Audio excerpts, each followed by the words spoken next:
Hey, this is Joe with an overview of a project I'm working on for a class I'm in at the EdTech program at San Diego State.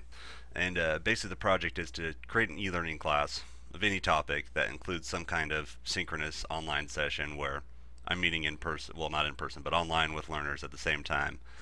And this is the first time I've ever done anything like this. I've done lots of self-paced e-learning tutorials, but nothing synchronous. So I'm looking for your feedback and ideas of how I can make what I have designed so far better. So here we go. So basically, the goal of the How to Moodle course is to build a Moodle course site.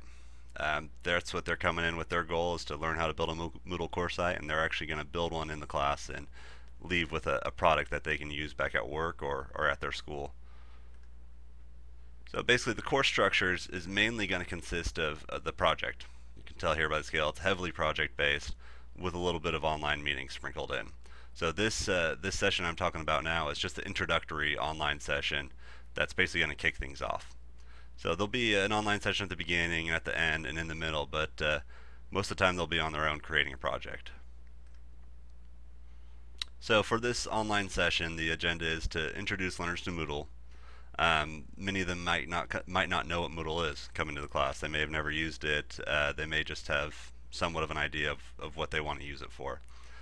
So we'll introduce them to Moodle, and then we'll help them develop project ideas. Like I said, it's heavily project-based, so I want them to leave this synchronous session with an idea for what they're going to go and build a Moodle course site for.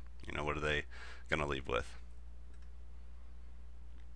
So to introduce them to Moodle, I found a video on moodletuts.com. That's a great introduction to what you can do with Moodle, how it works, what it's used for, and what the potential is.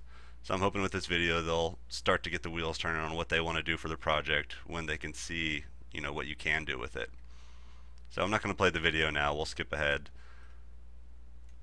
So after watching the video, they'll know what Moodle is, they'll know what you can use it for, and then we'll jump into a poll asking them, how can Moodle help you? What I'm hoping for with this poll is to find out what they came in the class hoping to use it for, because that's ultimately going to be what they want to do their project for.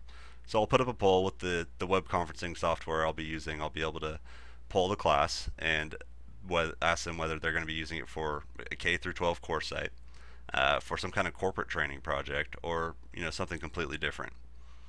So, and by finding that, I'm hoping to see where they're coming from, what they're hoping to do, and to help them get some ideas rolling. And after that, we'll start brainstorming for ideas. So once I know where they're coming from, we can start discussing, what some of the potential ideas are and what they can use it for.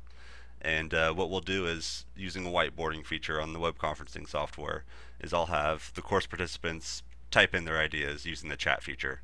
And as ideas are rolling up on the chat feature, I'll be posting the common ideas up using the whiteboard. So then the class can see some of the common ideas going, and we'll start refining what they want to do, and potentially at the end we want everybody to have an idea exactly of what they're going to do for their project. So, and this will be a great way to open up a conversation between me and the course participants of what they're going to do for the project, and what Moodle is able to do. So then after that, we'll close things off by I'll hand over the mic to the class participants and ask for volunteers to share what they're going to do for their project. I'm sure by this point, hopefully most of the class will know what they want to do after the poll and after discussing it with the whiteboarding feature. So then they'll share their ideas, and they'll be able to bounce their ideas off of each other and off of me. So this will be a great opportunity to get feedback on what they want to do before they waste any time on the project on something that's not going to work out. So here we'll refine their ideas and make it something great and give them feedback on it. And that'll basically close out the class. The final thing I'll go over is what's next, where they go to find the class resources. And that's on a Moodle site I set up that'll have, plenty of tutorials available to get them started and make it so they can actually create a course site on their own. So that's basically the design of the course. We'll do a little discussion and do a little polling to find out what they want to do, and they'll leave with an idea of what they're exactly going to do for their project and can get started on it. Please let me know if you have any ideas to make this better. Thanks.